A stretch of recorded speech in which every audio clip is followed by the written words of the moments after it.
All right, we have our panelists here to, of course, also weigh in on that and a raft of other stories as well that we shall be discussing much later in the course of the program as we run also the stories for you. Allow me to introduce to you Ambassador Erastus Omoncha, who's the former Deputy Chair of the African Union. Also, we do have with us Professor Noah Midamba, who's the Vice Chancellor of KCA University, an expert on defense and foreign policy. Also, we have with us Dr. Mustafa Yusuf Ali, who is an expert on conflict resolution and national security. Also, we do have with us Peter Biara Jack, who's the chairman of South Sudan Young Leaders Forum. And we do have with us as well the security analyst and chair of African Center for Strategic and Security Studies, that is Dr. Captain Wirunga Simiyu. Good morning, gentlemen. Morning. Right, you've heard, of course, from the committee on the racial slurs, and of course from Nielsen as well this morning, and the development also from the doctor that yes, the cognitive state of Donald Trump is up to scratch. So what do you have to make of that particular statement that we had about shithole? This was happening last week, and of course has drawn a lot of flack from everywhere as far as immigrants are concerned. Let's begin with you, Ambassador. Thank you very much, Dipal. Trump's comment is, I don't know whether we should really put so much value on it, because the only aspect one should worry about is the fact that he continues to have followers who voted for him. Mm-hmm. And somebody could have drafted that statement. Yes. And you can hear that even in the room, there was a lot of impassioned, fire and fury in the House. But let's look at the statement itself and comment on a few aspects of it. When Trump started to campaign, the history is very clear. Who he was in the business, and therefore, there is nothing that has changed as far as the person is concerned. Mm-hmm. Then, of course, look at what he has been able to do in the last 1 year that he has been in office. First of all, you can see that his foreign policy is in tatters. Mm-hmm. In Europe, he campaigned on the side of Brexit, and so Europe is really very uncomfortable situation with him. He even had to cancel his visit to London. Mm-hmm. Because of, the fear that there would be very serious demonstrations in London. And yet that was always seen as the capital that is closest to the US. Then when you move away from Europe, look at what is happening in the Middle East. It's totally messed up. In fact, America is becoming irrelevant in the Middle East. Now look at what is done in Africa. In fact, the case of Africa is even worse, because ever since he took office, he hasn't even appointed somebody in charge of African affairs in foreign policy, meaning that to him, Africa is a basket case. Yes. Now, if you look at the sentence, what he said in context, it's a wake-up call to us as Africans. A wake-up call in the sense that what many people say in the closets, he has said it in the open. And I think it should give us some food for thought as to how our relationship should be. Some have called that we should save a relationship with the US right away. Mm-hmm.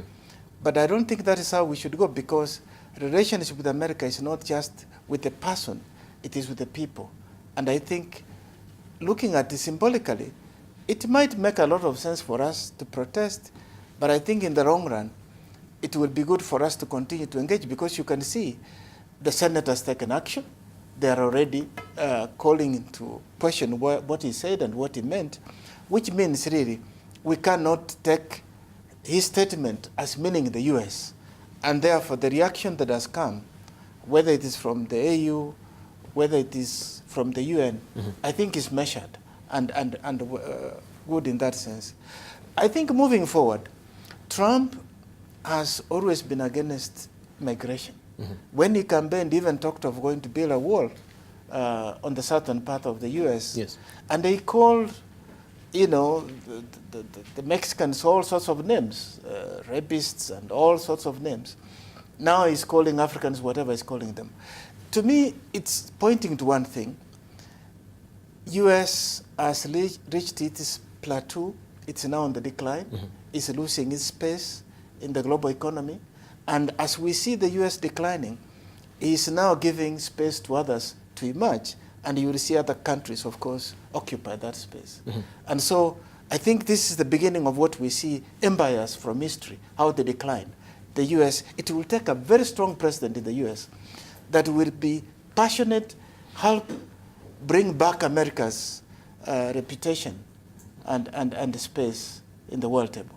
All right. Let's see from, first of all, Trump had said that, he's cancelling his trip to London because he thinks that particular embassy that Barack Obama had, commissioned was not really worth the money that it had been, put up with. So that was the reason. Do you think the demonstration was the sole reason? He had fears and bugbears?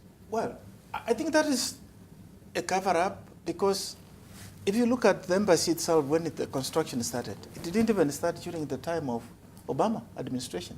Mm-hmm. It started way back. And in fact, the taxpayers, the history proves that the taxpayers really did not have to really dig into the pocket for it because they sold the old embassy, which was becoming a nightmare to protect where it was in London. And all they moved it. It's like moving from Tom Mboya to Biashara Street. I mean, for him, then it is like saying you moved to some other place. It isn't a place that he moved too far from where it was, but in this prime area, of course, what it has also done, it has elevated the place and lifted up because of the property prices that have gone up. But this is also part of that inherent in him of ratio, because he had to blame somebody. Right, the easiest person to blame was Obama. All right, let's say from Professor Noah Midamba, you are also a U.S. citizen, right? Do you take special umbrage also on these particular comments that were tipping off the tongue? The ball. I agree with some of the points that Ambassador Erastus raised. But let me take my reaction in this way. First of all, I'm not surprised. This is the same man that said that Nigerians that come to Americans are refusing to go back to their huts, and among many other things that he has said hopelessly during the time. But I want people to remember that America is still the only superpower in the world. The strongest economically and strongest military. What does that mean to all of us, those that are living here in the continent of Africa? Second point is, and that's the point that Ambassador raised, I wonder how many leaders around the world are thinking quietly about Africa in the same manner, but they're not able to come in front of the camera and talk loudly, the way Trump said. Dubala was in Nanjing City, China in 2005, when a crowd of people wanted to touch me to see if I have tail. And therefore, I cannot forget. I cannot forget that kind of experience. The Middle Eastern countries are mistreating Africans, workers, in a manner that's so demeaning, and they continue doing that in the face of the relationship we have. This is in 2005. This continue. No, this is in 2005, and they want to touch you to find out if you have a tail? Yeah, if I have a tail. And so what was your reaction? My reaction is, come and touch it, you know. I'm wide open so that you can, so you can figure out who I am. Now, 2005, 2018, what has changed? The slave trade in Libya is an indication of what people think about Africa that is still going. Thirdly, unless this is teachable moment for all of us, unless Africans think carefully and soul search and demonstrate otherwise, that we are going to take control of ourselves, we are going to manage our election, we are going to manage our governance of our countries, that we are going to produce, that we are going to be self-sustaining as the other countries have done, no one will respect us. Thank you. And now, the last point. The last point is that Kenya need to be very careful in terms of pronouncement, because it is easy to jump into hooray and call Trump all kind of name. But officially, this man is volatile and has a thin skin and can react very badly toward the country. All right, but so we need to be very careful. It flies in the face of what the doctor has said, the physician, that we've just heard from him, that, yeah, he's in a very good cognitive state, so there is no real need of people to worry about it. And of course, what he does need is maybe some exercise, just to, boost up his flow of blood. That doctor that examined Trump, I think we must examine him. He must be examined so that we check that doctor that examined Trump whether he's in a good state of mind. I'm not surprised personally. Him coming from State House, because he's a White House physician, of course he cannot give any bird or anything that really flies in the face of what people expect. Look at Trump's advisors. I mean, first of all, I'm not surprised that Trump is saying those words and using that kind of language. I am surprised that his advisors do not know much about a country. Trump is a person who apparently suffers from personality disorder. Trump is a person whose mind has always been in the gutters. This is a man who says that, and brags in the locker rooms, that he used to grab the crotches of women. And some Americans, 50 million plus, went ahead and elected a sex offender to White House. Trump's mind has been in the gutters, so him coming up with this kind of shithole business and all that is normal for him. And what I'm surprised, however, Dibal, is that he has advisors who appears to be not so knowledgeable, and you may say that they are in a knowledge gutter or a shithole. If you do not understand that Norway is a predominantly white country, what kind of an advisor is that to Trump?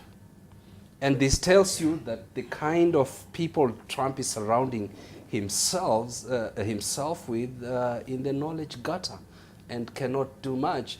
And I want to echo what Ambassador Mwencha is saying, that we shouldn't bother much. This is an individual. Countries have relationship with countries, not individuals. An individual president might personify that or drive that agenda. But in the case of America, which will be undoubtedly on a path of decline as China and other countries come and fill that spot, it's up to them to decide whether they want to take the moral high ground or go low. Thank you. Let's hear from Wirunga. We'll come to you, Peter Yarajak.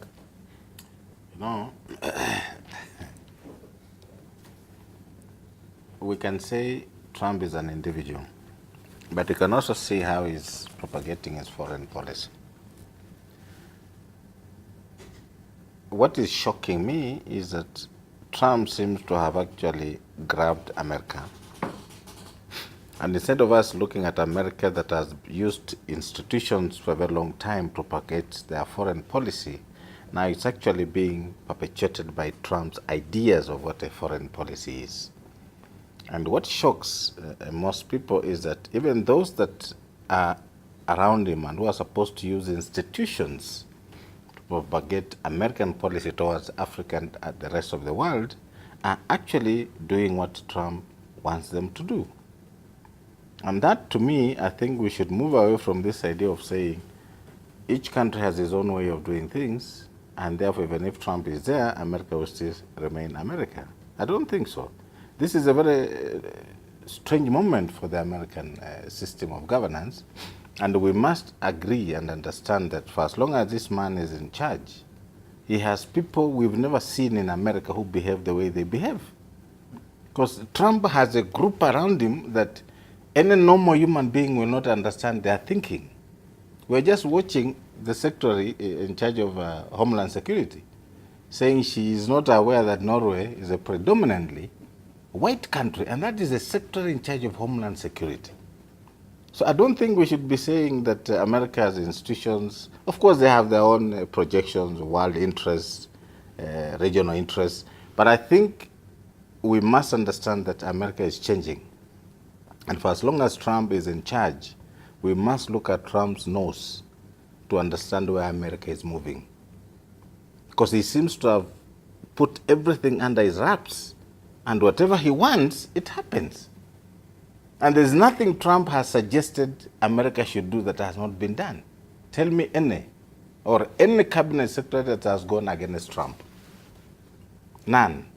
So we must be very careful that yes, we have historical perspectives about how countries manage themselves, but we also have very queer times in a nation's history where things can easily look very strange. And that's what is happening with America. And I think it's better we understand that so that we know how we need to deal with the U.S. Right. As long as Trump is in charge. Right. Dr. Biara Jack. Well, exactly. I think that is the point that I was going to say. We just watched the Secretary of Homeland Security basically lying. And it's not just her. There was also 2 senators that wrote a joint statement saying that they did not hear Trump use the word shithole. And then later on, they said what they heard was something like shit house. But the point that he's making is this. America has gone beyond reality or truth. Facts no longer have meaning. And I think this is very dangerous. I think people are not seeing this, but within the Republican Party, I can tell you there is nobody that is going to stand up against Trump. Nobody. Look from the leadership. What word did they use to describe what Trump has done? Unfortunate, regrettable. And if you listen to what Lindsey Graham was saying, there were a lot of racial slurs. By the way, this shithole was a specific reference to Africa. There is now a much more lengthy article on Washington Post that gives you the details and the context in which this word was used.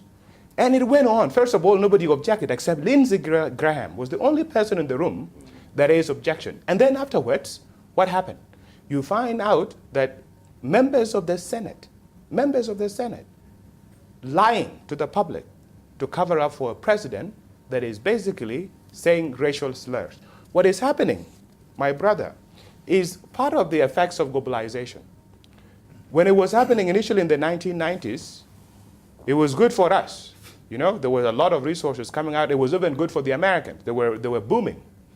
But you see, since then, real wages in America have been stagnant. If you look, for example, now, people in my generation in America, they're making less, way less than both their parents and probably less than half of what their great parents were making.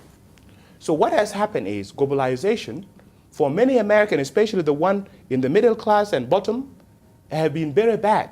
It's basically factories closing. If you go to, for example, to England, and you go, like, for example, to places like Sheffield, that used to be the bedrock of industrialization, there's no single industry alive. Basically, communities are living on government grants that are sent to these community areas. Largely, it used to be EU grants for the UK, for example. In America, it's even worse. So basically, they're seeing globalization as something that is negative for them. Their jobs are being taken.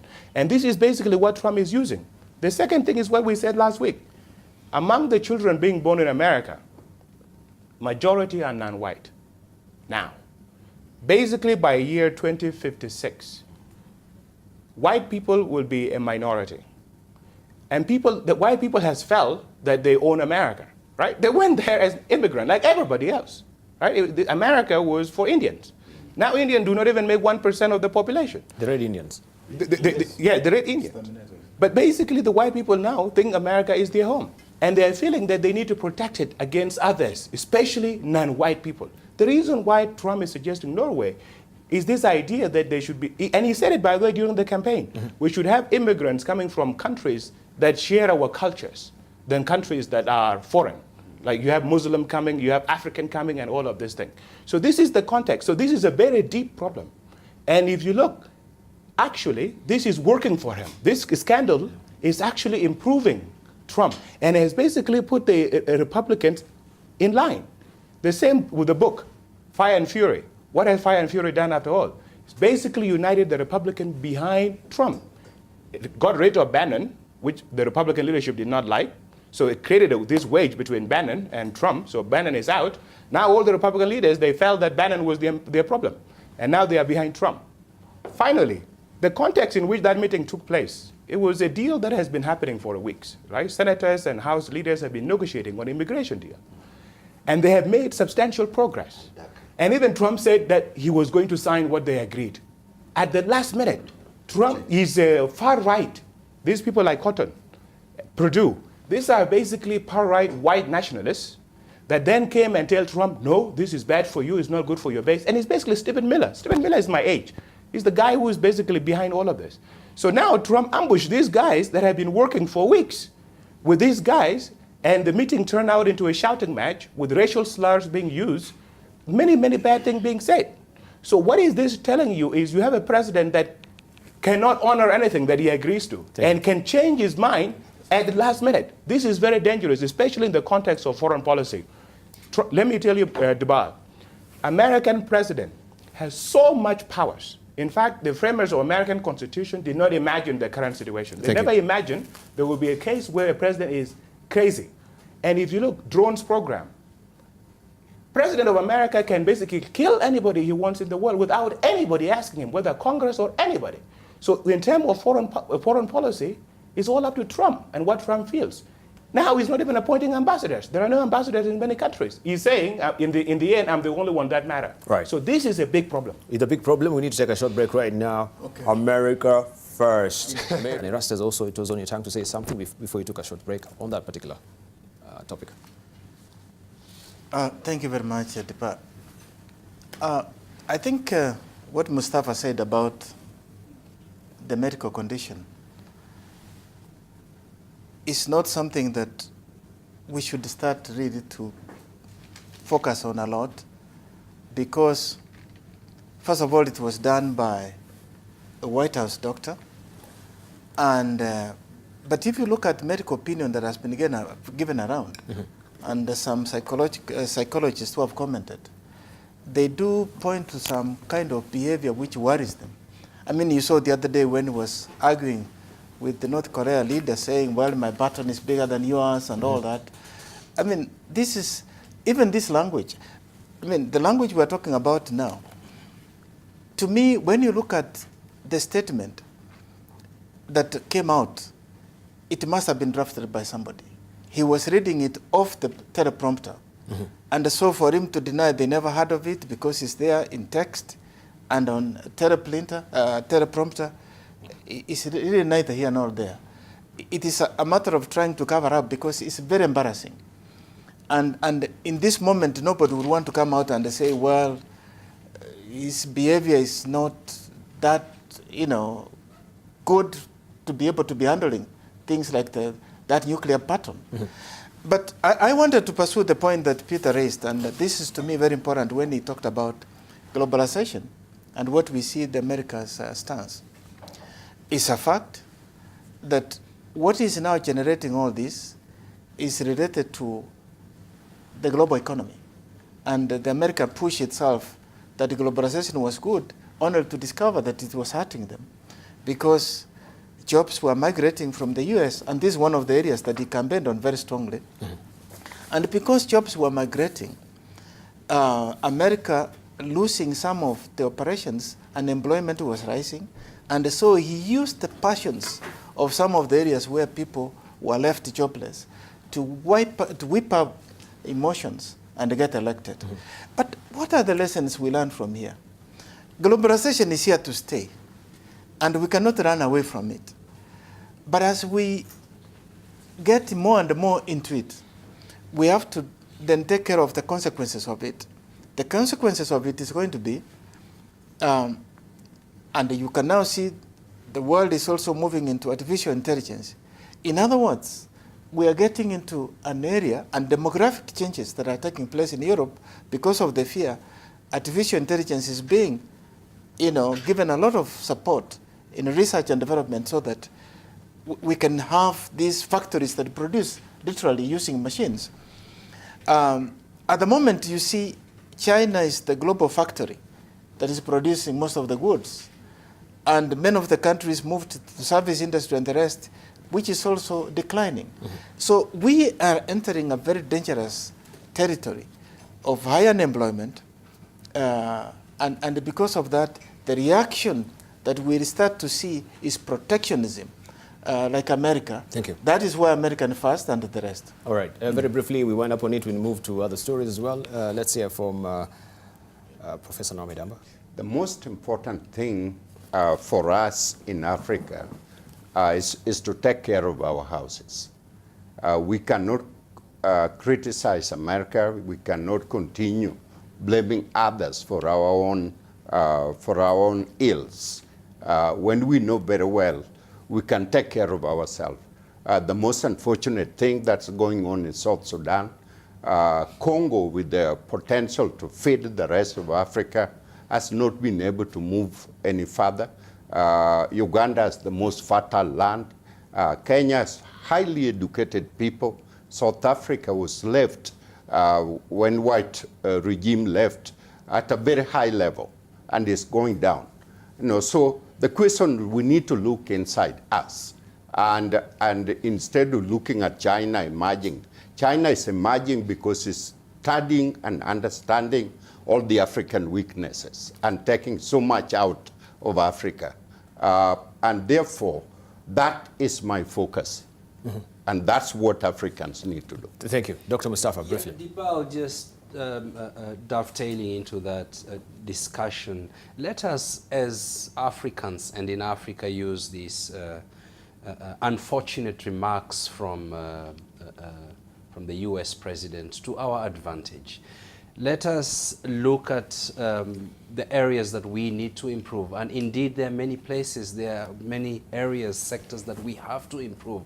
There are many countries in Africa, South Sudan, Nigeria, even Kenya, Burundi, Somalia, that we have to really think about where we want these countries to be. The countries themselves have to think about themselves where they want to be in the next 5 years, in the next 10 years, and improve.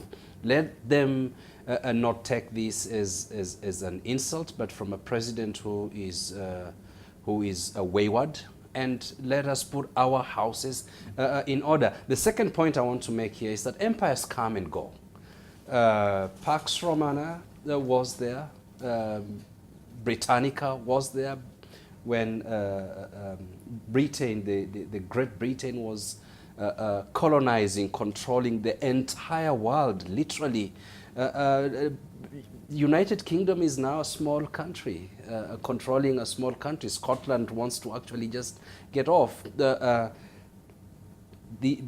Today is American time. It's the most powerful country in the world. That power will go one day. It's not permanent. Mm-hmm. And so they need to be good to the other members of the world, that are the citizens of the world, so that when they are down, and perhaps one day Africa is going to be up, mm-hmm. we will mind about the United States of America. We will mind about Europe. And these countries also need to understand that they have contributed to some of the unfortunate situations that African countries are in.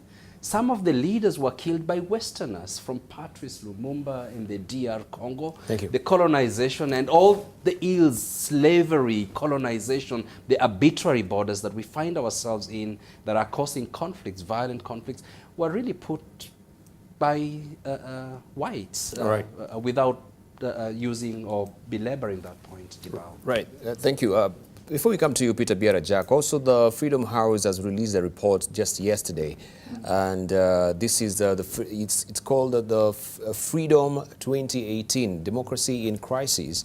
You will just show that a bit on our screen as well, the report which is here, Democracy in Crisis. This is from the Freedom House, and there you go, Democracy and Human Rights. And if you allow me just to flip through to where they're saying that also in the United States, that is a democracy in crisis, political rights and civil liberties around the world deteriorated to the lowest point in more than a decade in 2017, it says, extending a period characterized by emboldened autocrats, beleaguered democracies, and the United States' withdrawal from its leadership role in the global struggle for human freedom.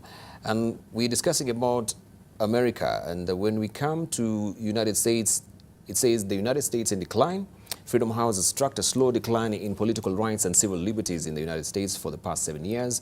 Prominent concerns have included the influence of money in politics, legislative dysfunction, and severe inequalities in the criminal justice system. In 2017, however, the deterioration accelerated. The United States lost 3 points on the 100-point scale used by Freedom in the World due to growing evidence of Russian interference in the 2016 elections. And it goes on and on and on. We had Professor Noah Midamba raising the point that, yes, we still have the United States as a global superpower, but that is in question right now as far as, the metrics of democracies, the metrics of what is happening economically as well, with the invasion of China taking a swath, especially in the African continent as well. This is a big threat to United States. Very briefly on that as we wind up. No, I agree entirely that U.S. In relation to other countries is in decline. If you look at share of global economy, every year is declining. Its voting share within the World Bank, IMF, every year is declining. And that's because others are also growing and rising. And it's because of that many Americans now feel threatened. And this is basically what allowed Donald Trump to use that fear. It's the same fear that you find in Europe. If you travel in places like France or the UK, they're always looking to the past, because they used to dominate the world. And they are not confident in looking to the future. This is worryingly the problem and the image that America is now portraying. America is no longer confident about the future. It's basically looking into the past, and that is problematic. Donald Trump is criticizing media 24 hours a day. And this is making it incredibly dangerous for journalists that are working in authoritarian countries. Because if Donald Trump is calling journalists names, this is basically amazing for all the dictators in the world. And they're using these words to basically suppress their own countries. So if you look even like the recent protests in Iran, although there was a heavy government hand in cracking down, it made it very difficult for anybody to take America seriously in complaining about a crackdown when you have Donald Trump's supporters, who are these white nationalists, killing protesters in America. So basically, there's no longer now a power with moral legitimacy. America is losing its soft power. So this is a real challenge. But I like to build on the point that Professor Noah Midamba raised. And this is the reality that although Donald Trump, of course, his instincts are racist, they are basically very nativist, there is a point that he's making. Look, everywhere in the world, take my country, for example, South Sudan. Now, we have more than 1 million refugees in Uganda alone. We have nearly 400,000 in Kenya here. We have, several 100,000 in Ethiopia. Basically, you have 2 million refugees outside, 2 million displaced internally. You have more than half of the population, something like 70%, depending on food aid, right? So basically, if you look at the reality of what is going on in South, inflation is basically the highest in the world. So if you look at what is happening in South Sudan, people are fleeing the country because the leaders has made it difficult for the citizen to live there. And this is the image we as an African has to begin changing if we are going to be respected by other people. Thank you. Right, we shall come to South Sudan much later, but let's hear from Wirunga very briefly as we're winding up on the United States as well. Yes. A democracy in crisis. Is it sleeping? Do you think it's a superpower that it has been? You know, I want to speak on two fronts. One about the shithole. Apart from the name being used. I thought we did exhaust the shithole. No. Let's pick up on the shithole just, Yes. yeah, then we wind up on Apart it from him because it's using tough the time. word, which is not very nice, what is it that is not correct about us that he thinks we are doing?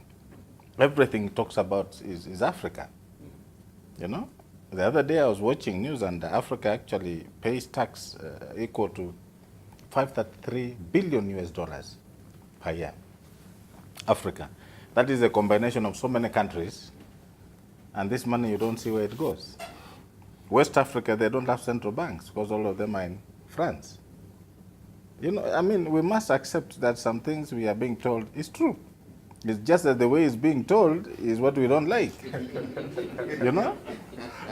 And it's good using those words. Clever Africans should now be thinking, truly, what he's saying is true. What do we need to do? So I'm just being a devil's advocate, but that is the truth. We can start with East Africa. People are removing limits of age. People are terms of limitation of terms of power. You know, all these things are African in nature. And look at Haiti.